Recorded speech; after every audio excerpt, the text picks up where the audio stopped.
Our God is not only creator but is the savior. ఆయన సృష్టికర్త మాత్రమే కాదు కానీ ఆయన రక్షకుడైనటువంటి దేవుడు. We all know that human beings have been created for his glory.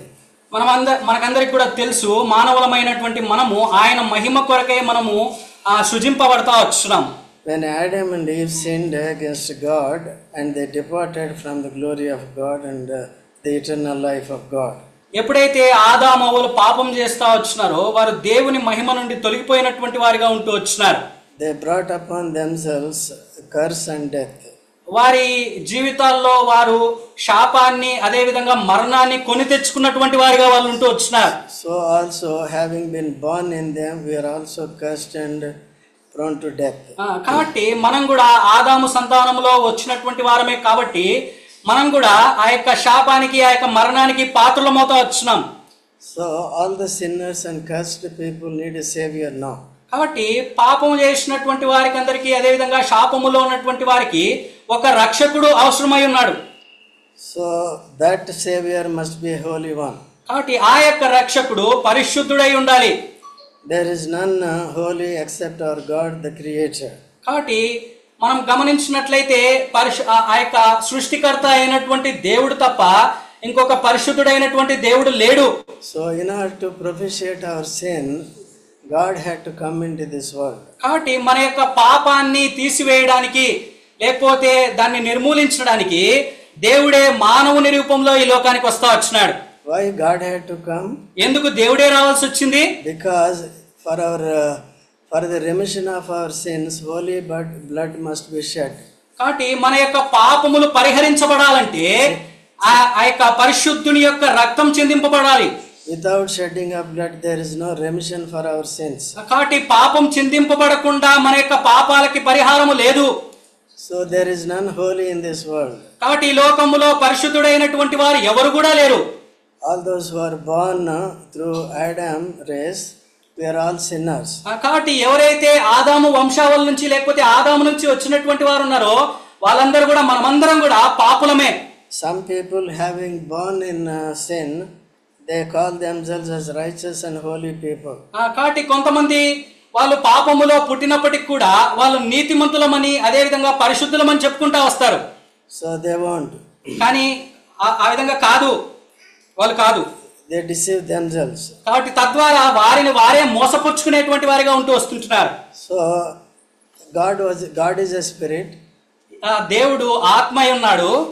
If he wants to shed blood, he cannot shed because he had no the flesh and blood in him. కాబట్టి ఆయన రక్తం చిందించాలంటే ఆయన ఆత్మ రూపంలో ఉన్నాడు కాబట్టి ఆయన శరీరంలో లేడు కాబట్టి ఆ రక్తాన్ని చిందించలేడు. That's why God in spirit had to come in the God in flesh. కాబట్టి ఆత్మ స్వరూపి అయినటువంటి దేవుడు అందును బట్టి శరీరానుసారుడుగా రావాల్సి వచ్చింది. He is none else, our Lord Jesus Christ. ఆయన ఇంకెవరో కాదు, యేసుక్రీస్తు ప్రభువారు. He was born of a virgin. కాబట్టి ఆయన కన్యక గర్భంలో జన్మిస్తా వచ్చినాడు. Lived for 33.5 years. ఈ యొక్క భూలోకములో 33.5 సంవత్సరాలు జీవిస్తా వచ్చినాడు. He sanctified himself for us. ఆయన మన కొరకై పరిశుద్ధమైనటువంటి జీవితాన్ని, పవిత్రమైనటువంటి జీవితాన్ని జీవిస్తా వచ్చినాడు. ప్రతిష్ఠించుకున్నాడు పాపము చేయకుండా. So then he offered his body on the cross of Calvary. ఆయన ఆ విధంగా ప్రతిష్ఠించుకొని పాపం చేయకుండా తన యొక్క శరీరాన్ని కల్వరి శిలువలో అర్పించినటువంటి వాడిగా ఉంటూ వచ్చినాడు మన కొరకై. What happened when he offered himself on the cross? ఆయన ఎప్పుడైతే ఆ కల్వరి శిలువలో మన కొరకై అర్పించుకుంటా వచ్చినాడో ఏం జరుగుతా వచ్చింది? He was first wounded. ఆయన గాయపరచబడతా వచ్చినాడు. Through his wounds he shed his entire blood. ఆ గాయముల ద్వారా తన రక్తాన్ని అంతటిని కూడా ఆయన ధారపోస్తా వచ్చినాడు. When entire blood came out, ఆ యొక్క రక్తం అంతా కూడా బయటకు వచ్చిన తర్వాత he gave up his spirit. ఆయన తన ప్రాణాన్ని విడిచిపెట్టినటువంటి వాడిగా ఉంటూ వచ్చినాడు. His body found dead. ఆ యొక్క శరీరము చనిపోతా వచ్చింది.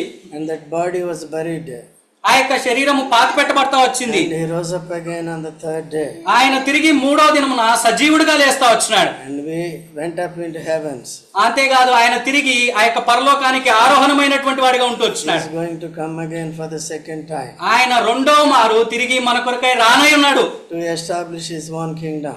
ఆయన యొక్క రాజ్యాన్ని నిర్మించడానికి లేకపోతే స్థాపించడానికి ఆయన రానై ఉన్నాడు. Those who have accepted Jesus Christ to be a savior and Lord, ఎవరైతే యేసుక్రీస్తు ప్రభువారిని స్వంత రక్షకునిగా ప్రభువుగా అంగీకరిస్తా వచ్చినారో, confessed their sins, ఎవరైతే వారి పాపములను ఒప్పుకుంటా వచ్చినారో, he faithfully forgave us.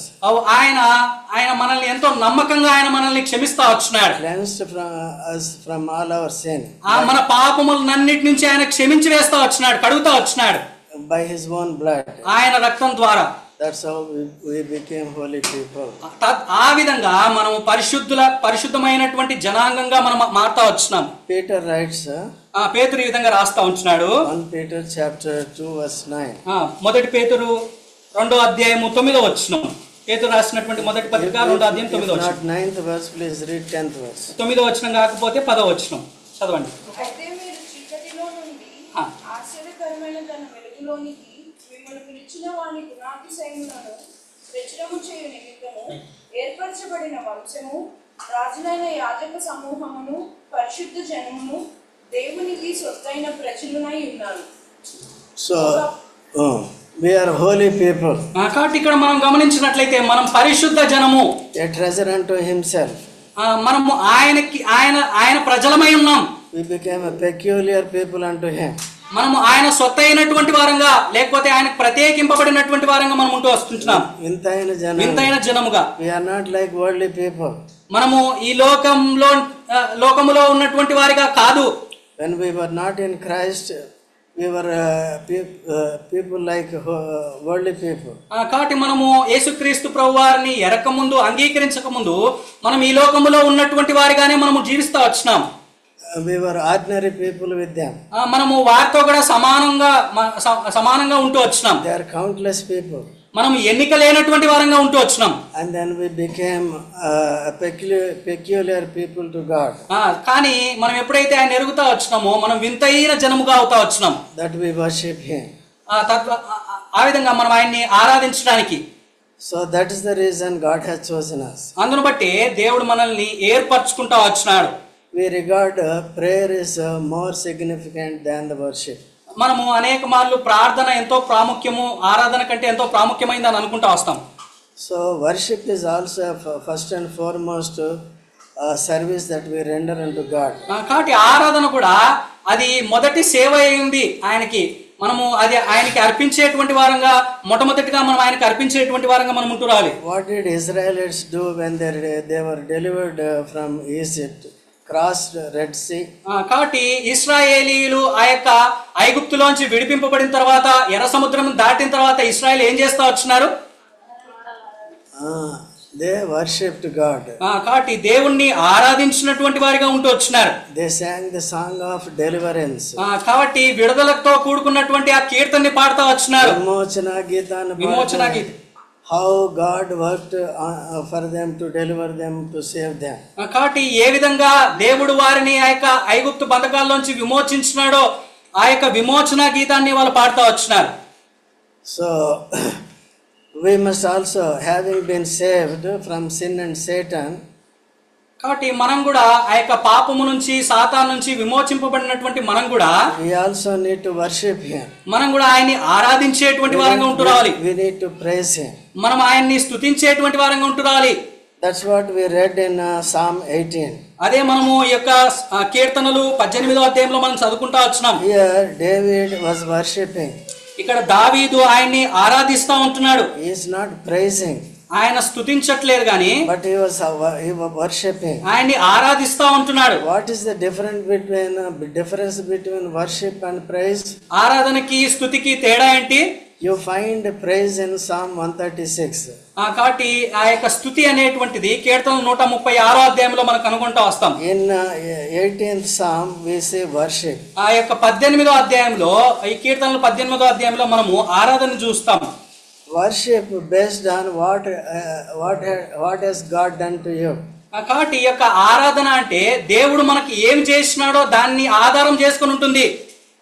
How he has delivered from a sinful life. ఏ విధంగా ఆయన మనల్ని పాప జీవితంలోంచి మనల్ని విమోచించినాడో, విడిపించినాడో. How he saved you from eternal hell.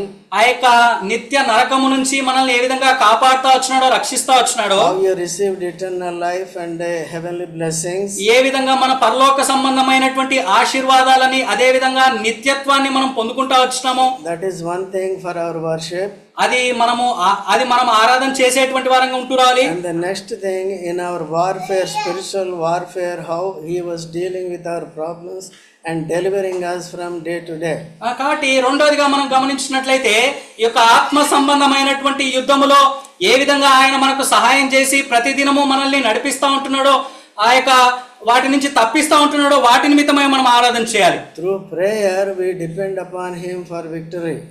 కాబట్టి ప్రార్థన ద్వారా మనము ఆ యొక్క విజయం కొరకై ఆయన మీద ఆధారపడేటువంటి వారంగా ఉంటూ వస్తాం. Once you got victory, ఒక్కసారి మనం విజయం పొందుకున్న తర్వాత you need to worship him. ఆయన మనం ఆరాధించేటువంటి వారంగా ఉంటూ రావాలి. He is dealing with individual problems. కాబట్టి ఆయన ప్రతి ఒక్కరి యొక్క సమస్యల గురించి ఆయన చూస్తూ ఉంటున్నాడు. ప్రతి ఒక్కరి సమస్యలు ఆయన చూస్తూ ఉంటున్నాడు. Provided we depend upon him. ఎప్పుడైతే మనం ఆయన మీద ఆధారపడతామో, ఆయన మన యొక్క సమస్యలన్నింటినీ కూడా ఆయన తీర్చేటువంటి వాడిగా ఉంటూ వస్తుంటున్నాడు. Provided we make a spiritual warfare. ఎప్పుడైతే మనము ఆత్మ సంబంధమైనటువంటి యుద్ధాన్ని మనము జరిగిస్తూ ఉంటామో, Mostly we fight carnal fights. మనము ఎప్పుడు కూడా ఈ యొక్క శరీర సంబంధమైనటువంటి యుద్ధాలని మనం చేస్తూ ఉంటాం. At home there is a fight. కాబట్టి ఇంట్లో కూడా ఎప్పుడు గొడవ ఉంటుంది between wife and husband. భార్యాభర్తల మధ్య, and parents and children. అదే విధంగా తల్లిదండ్రులు పిల్లల మధ్య. We lose our peace. కాబట్టి తద్వారా మన సమాధానాన్ని, మన శాంతిని కోల్పోతా వస్తాం. We lose fellowship with each other. కాబట్టి మనము ఒకరితో ఒకరం సహవాసం కూడా కోల్పోతా ఉంటాం. and we lose fellowship with our God and Savior. తద్వారా మనము మన దేవునితో కూడా ఆ యొక్క సహవాసాన్ని కోల్పోయేటువంటి వారంగా ఉంటూ వస్తాం. Satan enters into our problems. ఎప్పుడైతే సాతాను మన యొక్క సమస్యల్లో వాడు వచ్చి దూరుతాడో, he will increase fuel and fire. కాబట్టి వాడు ఇంకా ఆ యొక్క వాటికి ఇంకా ఆద్యం పోసేటువంటి వాడిగా ఉంటూ వస్తాడు. సమస్య ఎక్కువ చేస్తాడు. ఇంకా సమస్యను ఎక్కువ చేస్తాడు. He wanted to create problems for us. కాబట్టి తను ఇంకా మనకు సమస్యలను తీసుకొని రావాలని కోరుకుంటూ వస్తాడు. So that we don't worship our God. తద్వారా దేవుణ్ణి మనము ఆరాధించకుండా ఉండునట్లు వాడు చేస్తాడు. So that we don't have a victorious life. తద్వారా మనము విజయవంతమైనటువంటి జీవితం కలిగి ఉండకుండా ఉన్నట్లు చేస్తాడు. These are the tricks of Satan. ఇవి ఆ యొక్క సాతాను యొక్క పన్నాగాలై ఉన్నాయి. Sometimes we fall prey to him. కాబట్టి కొన్నిసార్లు మనం వాని చేతిలో పడిపోతా ఉంటాం. ఎరగా పడిపోతాం. ఎర్రలేస్తా ఉంటారు. ఎర్ర అంటే తెలుసా? చేపలు పట్టాలంటే ఎర్రేస్తా అట్లా. కాబట్టి చేపలకి ఎర్ర వేసినట్టు మనకు కూడా ఎరేస్తాడు. So be careful that we don't lose our temper. కాబట్టి మనం కూడా చాలా జాగ్రత్తగా ఉండాలి. మనం ఆ యొక్క మన కోపాన్ని అదుపులో ఉంచుకుంటూ రావాలి, లేకపోతే పరిస్థితులను బట్టి మనం ఉండాలి. Let our warfares must be spiritual. కాబట్టి మన యొక్క యుద్ధాలు ఆత్మ సంబంధమైనవిగా ఉన్నట్లు ఉండాలి. Only by the help of our saviour Jesus Christ alone we can win our troubles. కాబట్టి కేవలం మన రక్షకుడైనటువంటి యేసుక్రీస్తు ప్రభువారి ద్వారానే మనం ఈ యొక్క సమస్యల నుంచి మనం బయటపడతాం. If we win our battles only we can worship him. ఎప్పుడైతే మన సమస్యల్ని మనము అధిగమించగలుగుతామో, విజయం పొందుతామో, అప్పుడే మనం ఆయన్ని ఆరాధించగలుగుతాం. If we continue work out our salvation daily then only we can worship him. కాబట్టి ప్రతిదినము మన యొక్క రక్షణని మనం కాపాడుకున్నట్లయితే అప్పుడే మనం ఆయన్ని ఆరాధించేటువంటి వారంగా ఉంటూ వస్తాం. రక్షణ కొనసాగించుకోవాలి భయముతో వణుకుతో.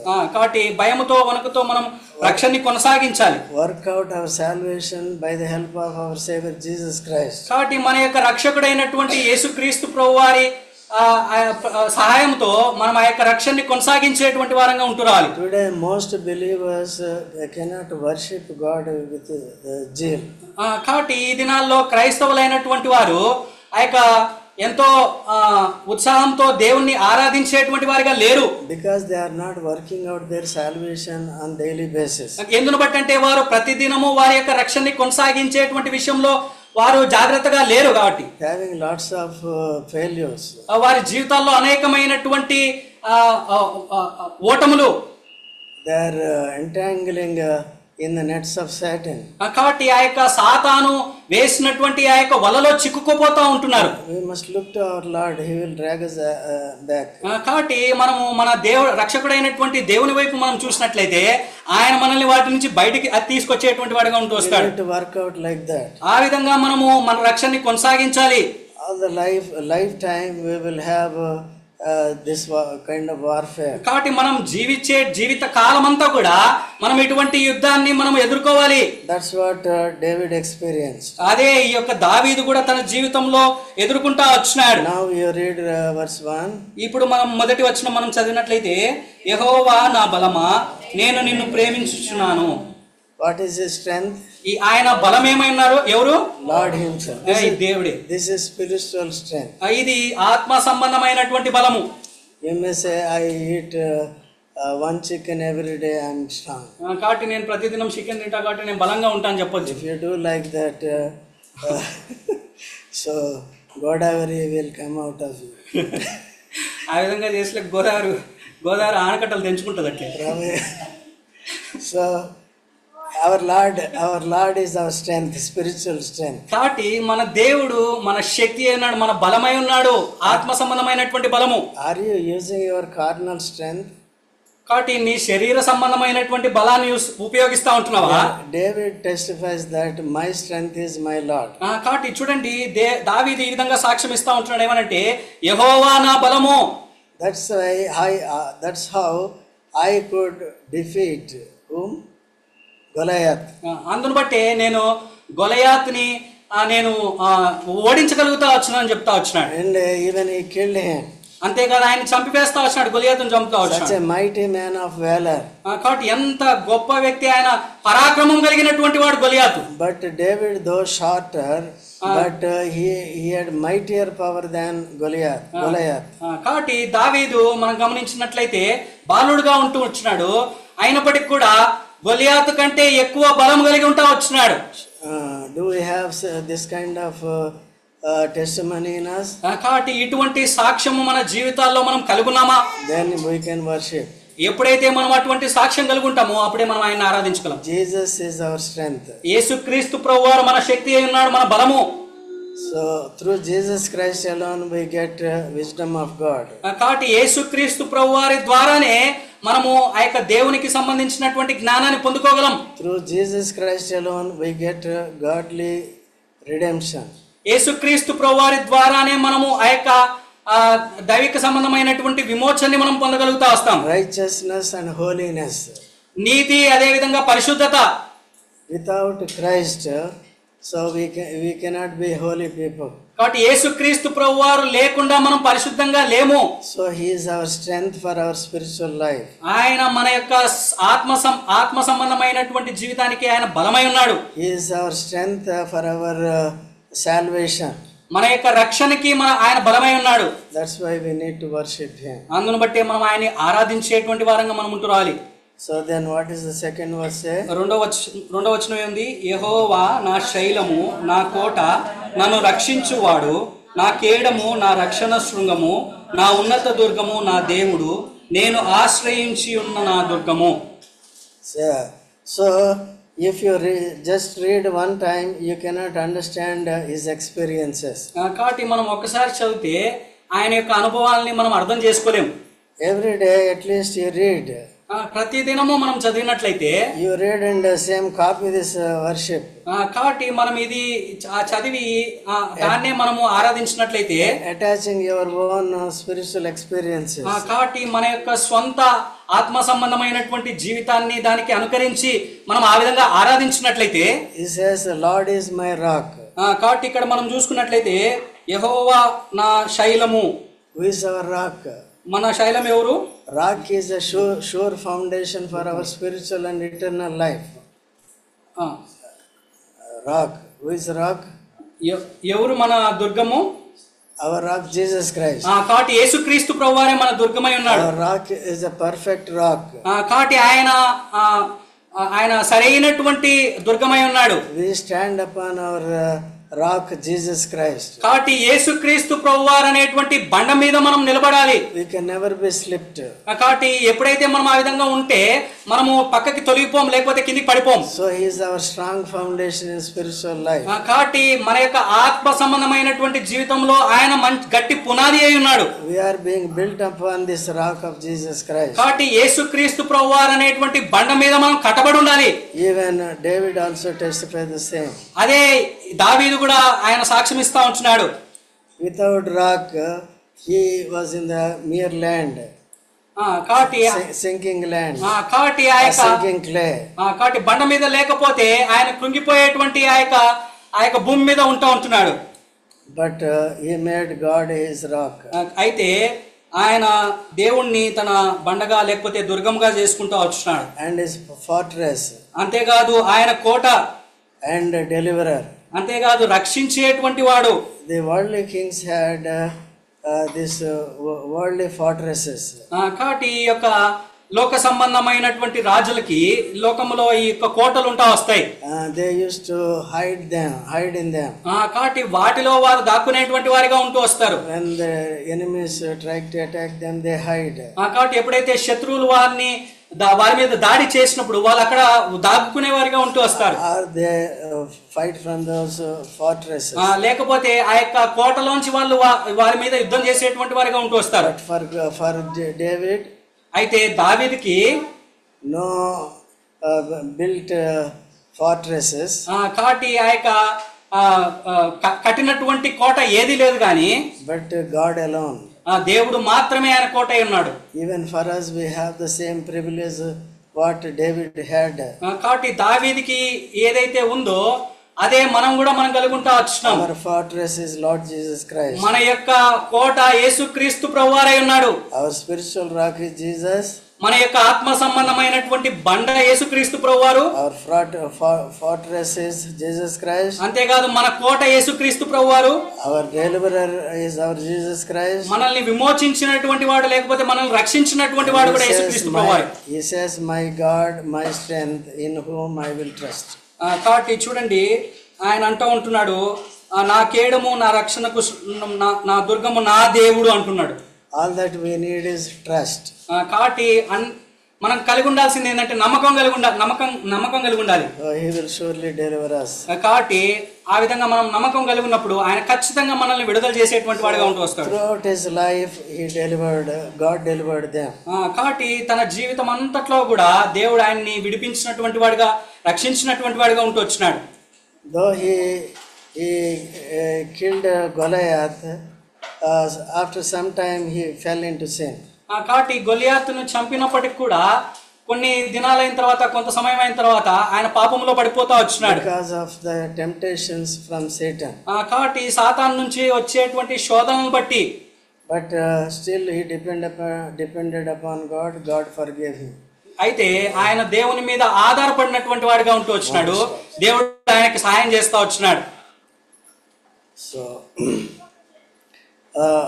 So like that, all that we need is our trust in him. కాబట్టి మనము ఏం కలిగి ఉండాలంటే ఆయన మీద నమ్మకం కలిగి ఉండాలి. Lest we fail. లేకపోతే మనము ఓడిపోయేటువంటి వారంగా ఉంటూ వస్తాం. After that, Saul was his enemy. అంతేకాదు మనం గమనించినట్లయితే దావీదు యొక్క జీవితంలో సౌలు కూడా శత్రువుగా ఉంటూ వచ్చినాడు తనకి. Saul and his family people have been dead. కాబట్టి ఎప్పుడైతే సౌలు తన కుటుంబం వారు చనిపోతా వచ్చినారో even from his wrath God delivered David. కాబట్టి ఆ యొక్క సౌలు నుంచి కూడా దావీదుని దేవుడు తప్పించినటువంటి వాడిగా ఉంటూ వచ్చినాడు. Finally he was made king. మనం గమనించినట్లయితే చివరిగా దావీదు ఆ యొక్క రాజుగా అవుతా వచ్చినాడు. And he ruled for 40 years.